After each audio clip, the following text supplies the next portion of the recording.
Assalamualaikum warahmatullahi wabarakatuh. Perkenalkan, nama saya Rizal Sahda Alfianti dengan NIM 211535, Pendidikan Ekonomi Universitas Pendidikan Indonesia.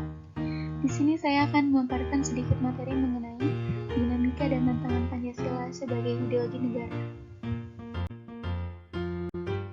Apa sih yang dimaksud dengan ideologi?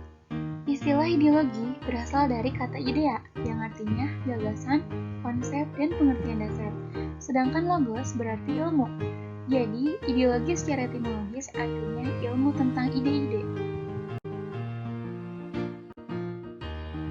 Lalu, hubungannya dengan Pancasila apa? Pancasila sebagai ideologi negara mengandung nilai Pancasila yang sepatutnya menjadi karakter masyarakat, sehingga Pancasila menjadi identitas atau jati diri bangsa Indonesia. Pancasila juga digunakan sebagai petunjuk hidup sehari-hari. Hal ini berarti bahwa semua tingkah laku masyarakat Indonesia harus dijiwai karena merupakan cerminan dari semua sila Pancasila. Bangsa Indonesia terbentuk melalui proses yang panjang dan berjuang untuk menemukan jati dirinya sebagai bangsa yang merdeka dan memiliki suatu prinsip yang tersimpul dalam pandangan serta filsafat hidup di dalamnya terdapat ciri khas, sifat, karakter bangsa yang berbeda dengan bangsa lainnya. Oleh para pendiri bangsa, kita dirumuskan secara sederhana namun mendalam, yang meliputi 5 prinsip dan diberi nama Pancasila, sehingga asal nilai-nilai Pancasila tersebut tidak lain adalah dari bangsa Indonesia sendiri. Nilai-nilai esensi Pancasila mencerminkan kondisi pola pikir masyarakat pada kala itu, yaitu bergotong royong dan perjuangan.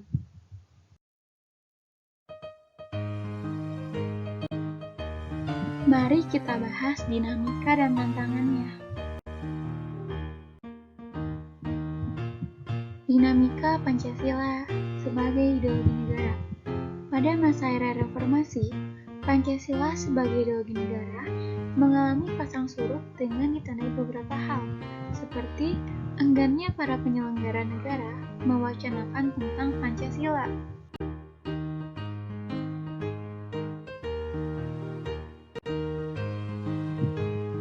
Tantangan yang dahulu dihadapi oleh Pancasila sebagai dasar negara, jenis dan bentuknya sekarang dipastikan akan semakin kompleks dikarenakan efek globalisasi.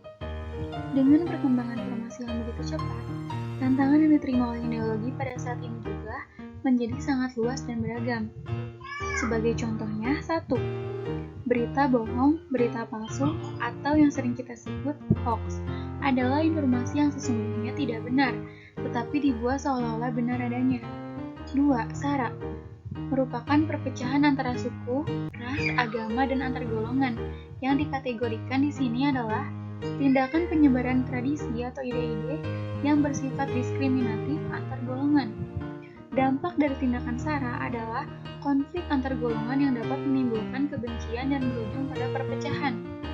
Contohnya pada kasus konflik tragedi Sampit yang terjadi pada tahun 2001 silam.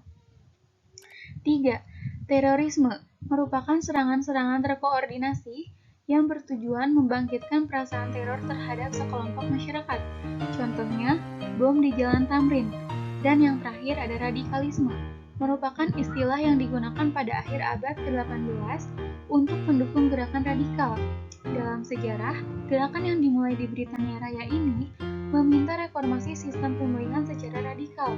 Gerakan ini awalnya menyatakan dirinya sebagai partai kiri jauh yang menentang partai kanan jauh.